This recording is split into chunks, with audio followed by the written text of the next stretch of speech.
जय जोहार जय छत्तीसगढ़ संगवारी हो। छत्तीसगढ़ में रसगुल्ला गाना के क्रेज अभी तक बने हुए है।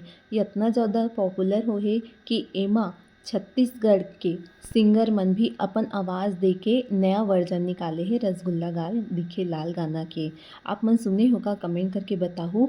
और लोगन मन के कहना है कि जो ओरिजिनल है वो काफ़ी अच्छा लगत है। का है वो ओरिजिनल गाना जो मध्य प्रदेश में गाए गए है लक्ष्मीकांत और अंजू कुलदीप के द्वारा। और ओला देख के हमारे छत्तीसगढ़ में भी ओकर वर्जन निकाले गए है जेला काफ़ी जन कॉपी वर्जन भी कहा थे। वेल आप मन ला गाना कैसे लगिस कमेंट करके बताओ। और वो देखे हो कि नहीं एला भी कमेंट करके बताओ।